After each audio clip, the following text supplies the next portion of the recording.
அனைவருக்கும் வணக்கம். இன்றைக்கான மூணாவது புறம்பு வந்துருச்சு. சாச்சனா கதறி கதறி அழுகுது, அதுவும் சௌந்தர்யாட்ட அழுகுது. ஏம்மா சாச்சனா, உனக்கு எதுக்குமா அழுக மட்டும் சௌந்தர்யா தேப்படுறாங்க? நான் அப்படி என்னக்கா தப்பு பண்ணிட்டேன்? நான் மட்டுமாக்கா தப்புடுறாயோ அப்படின்னு சொல்லி பார்த்தீங்கன்னா கதறி கதறி அழுகுது. நம்மளுக்கு ஹேப்பியாக என்னாச்சு அப்படிங்கிற மாதிரி தானே இருக்குது. சாச்சனா, நீ சௌந்தர்யா பார்த்து என்ன சொன்ன?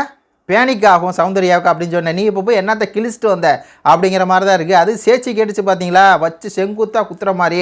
சாச்சனா, நீ மட்டும்தான் ஒரு ப்ரெட்டுக்கு இவ்வளோ ஜாம் வச்சு திங்கிற, உன்னே தான் சொல்கிறேன் சாச்சனா அப்படின்னு சொல்லி கேட்டுச்சு பார்த்தீங்களா. அப்படியே நம்மளுக்கு வந்து ஹாப்பியாக என்னாச்சு, அப்பா நல்லா கேட்டுச்சு சேச்சி, சூப்பர் சேச்சி அப்படிங்கிற மாதிரி தான் இருக்குது. அதாவது இன்றைக்கி வந்து அந்த எந்த டாஸ்க் இருக்குல்ல, மளிகை பொருள் போகிறதுக்கு அந்த டாஸ்க் இருக்குல்ல, அதுக்கு வந்து நான் போகிறேன் அப்படின்னு சொல்லி பார்த்தீங்கன்னா இது முந்திரி கட்ட மாதிரி முந்திட்டு போயிருக்குது.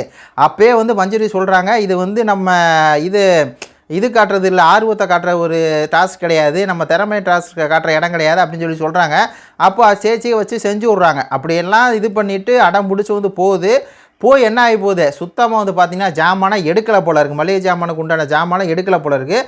அதான் சேச்சிக்கு வந்து டென்ஷன் ஆகிறாங்க. இந்த மாதிரி இந்த ப்ரெட்டுக்கு வந்து அவ்வளோ ஜாம் போடுறேன், அந்த ஜாம் இல்லாமல் நம்ம எவ்வளோ கஷ்டப்படுறோம் அப்படிங்கிற மாதிரி அவங்க சொல்லி நல்லா வச்சு வந்து பார்த்திங்கன்னா சாச்சனா வச்சு கிழிச்சு விட்டாங்க. அதனால தான் அழுது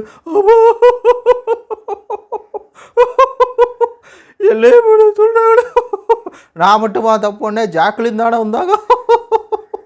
அக்கா சௌந்தர்யா அக்கா, இப்போ மட்டும் தான் உனக்கு சௌந்தர்யா அக்கா கண்டு தெரியும். நேற்றுக்கு எப்படி சொன்னேன் சாச்சனா, அவங்க ரிசீவ் பண்ணுற இடத்துலே இல்லை, அவங்க கேட்கக்கூடாதுன்னே இருக்காங்க, அவங்க சொல்கிறதான் சரிங்கிறாங்க, அவங்க அப்படியே கான்ஃபிடண்ட்டாக இருக்காங்க, அவங்க அப்படியே இரிட்டேட்டிங்காக இருக்காங்க, ஆக்டிங் பண்ணுறாங்க அப்படிலாம் சொல்லிச்சு அவங்க அப்பாட்ட. கடைசியில் அப்பா எனக்கு ஒரு 5 ஸ்டார் அனுப்பிச்சி விடுங்கப்பா, இப்படியே நான் அனுப்பிச்சுட்றப்பா அப்படின்னு சொல்லியெல்லாம் வந்து என்னென்ன வண்ண பாராட்டு உனக்கு கெட்ட கேட்டுக்கு அப்படிங்கிற மாதிரி தான் இருக்குது. அதுக்காக தான் நல்லா செருப்படி வந்து சேச்சி கொடுத்துருக்காங்க. சேச்சி வணக்கம், சூப்பர் சம்பவம் சேச்சி, நன்றி வணக்கம்.